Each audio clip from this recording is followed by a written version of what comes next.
Assalamualaikum warahmatullahi wabarakatuh. Baiklah teman-teman, pada video kali ini saya akan membahas tentang karya seni rupa 3 dimensi.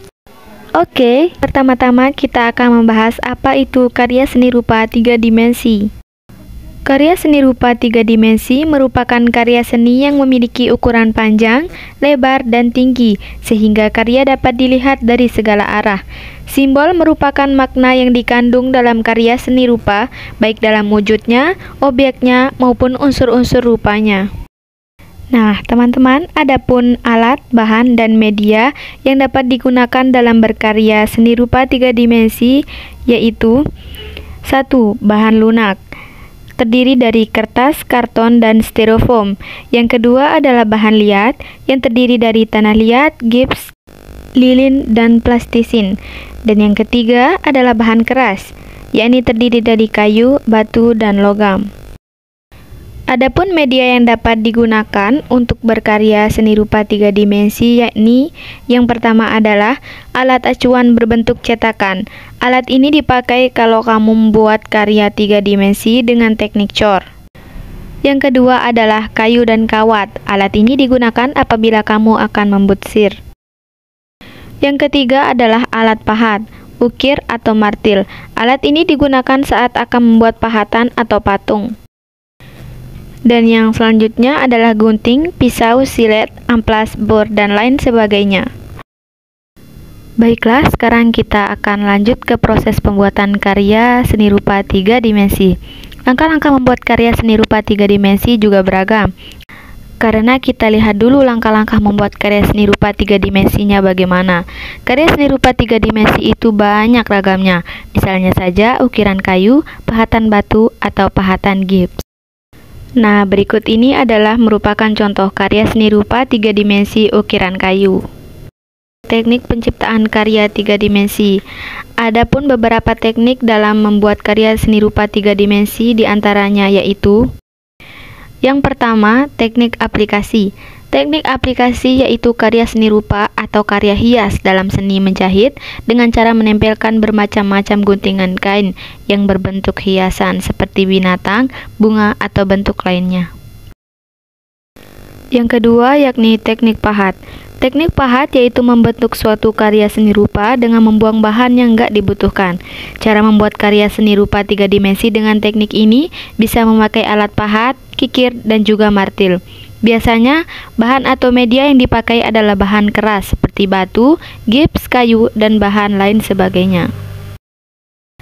Yang ketiga adalah teknik mozaik. Teknik mozaik yaitu teknik yang membuat karya seni dengan cara menempel benda 3 dimensi yang diatur dan ditata dengan sedemikian rupa sehingga menghasilkan lukisan. Teknik yang keempat yakni teknik merakit. Teknik merakit adalah membuat sebuah karya seni dengan cara menyambung beberapa potongan bahan. Cara ini disebut dengan merakit dan hasilnya disebut dengan rakitan. Cara menggabungkan bahan tersebut dapat dengan cara dipatri, diskrup, mengelas, atau dengan beberapa cara lainnya yang bagus. Yang kelima adalah teknik menuang atau cor. Teknik menuang atau cor yaitu karya seni yang dihasilkan dengan cara menuang bahan cair yang dituang pada sebuah alat cetakan. Selanjutnya kita akan setelah bahan cair tersebut mengeras, lalu dikeluarkan dari cetakan. Yang pertama, bahan cair yang dipakai biasanya seperti semen, logam, seni rupa 3 dimensi murni, yaitu sebuah karya seni yang lebih menunjukkan ekspresi hati atau ide pembuatnya. Maksudnya, pembuat jenis seni rupa murni ini tidak mempertimbangkan fungsi pakai karyanya. Contohnya relief, patung, topeng, dan guci. Yang kedua adalah seni rupa terapan atau applied art. Berbeda dengan seni rupa murni, seni rupa terapan lebih mementingkan fungsi dibandingkan hiasan. Meskipun mengandung keindahan, tapi seni rupa terapan lebih fokus pada manfaat yang bisa digunakan oleh manusia. Contohnya gerabah dan furniture. Oke, sekarang kita beralih ke apresiasi karya seni rupa 3 dimensi. Apresiasi karya seni rupa 3 dimensi memiliki banyak kesamaan dengan apresiasi seni 2 dimensi. Berbeda dengan karya 2 dimensi yang berdimensi tidak sama dengan kehidupan kita. Karya 3 dimensi memiliki dimensi yang sama dengan alam. Hal tersebut tentunya memiliki keuntungan tersendiri, di mana kita akan merasa lebih familiar dan terkait dengan karya tiga dimensi. Namun terkadang, hal tersebut justru mengurangi daya apresiasi kita terhadap karya tiga dimensi. Apresiasi karya seni rupa tiga dimensi justru terkadang membutuhkan penghayatan lebih karena beresiko kurang memancing imajinasi. Oleh karena itu, terkadang seniman akan dengan sengaja membuat berbagai gaya yang melepaskan berbagai kemiripan karyanya dengan alam. Misalnya, dengan tidak mengecat karya patung mereka dengan warna yang realistis, agar mendapatkan perhatian lebih sebagai suatu objek seni dan tidak terasa seperti objek sehari-hari. Lantas bagaimana sebetulnya langkah untuk melakukan apresiasi karya seni rupa tiga dimensi? Sebetulnya, perkara ini hampir sama saja dengan cara mengapresiasi karya seni rupa dua dimensi. Hanya saja, terdapat dimensi lain yang dapat kita jamah pada karya ini. Dimensi Z yang tidak ada pada karya dua dimensi menjadi tonjolan utama dalam mengapresiasi karya seni rupa tiga dimensi.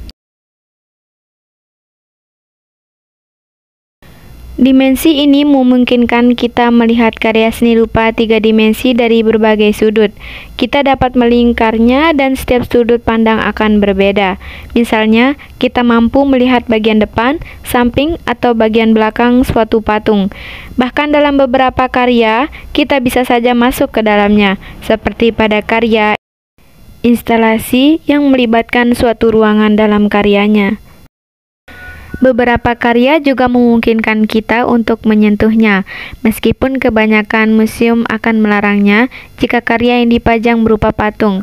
Namun, dalam beberapa kesempatan kita justru dipersilahkan dan bahkan diminta untuk menyentuh bagian tertentu, terutama sesuatu yang dapat dikendalikan seperti tombol interaktif, menulis sesuatu pada karya, dan sebagainya. Selanjutnya, kita beralih ke nilai estetika karya tiga dimensi. Karya yang dihasilkan oleh seni rupa tiga dimensi tentunya memiliki beberapa nilai keindahan atau estetis di dalamnya. Nilai estetis pada sebuah karya seni rupa dapat bersifat objektif dan subjektif. Keindahan suatu karya seni jika dilihat menggunakan pendekatan objektif akan berfokus pada wujud karya seni itu sendiri, atau dalam artian suatu keindahan karya seni yang tampak kasat mata. Nilai estetis objektif akan melihat keindahan suatu karya seni rupa tersusun dari komposisi, baik perpaduan warna yang pas, penempatan objek yang membentuk kesatuan dan keseimbangan, dan lain-lain. Dan selanjutnya, nilai subjektif. Nilai subjektif adalah nilai keindahan yang dimiliki suatu karya seni, yang tidak hanya fokus pada unsur-unsur fisik yang diserap oleh mata secara visual, tetapi juga ditentukan oleh selera penikmatnya atau orang yang melihatnya. Oleh karena itu, nilai estetis ini disebut sebagai nilai subjektif karena akan menghasilkan penilaian mengenai keindahan suatu karya seni yang berbeda-beda, karena perbedaan referensi dan selera yang dimiliki oleh para penikmat seni.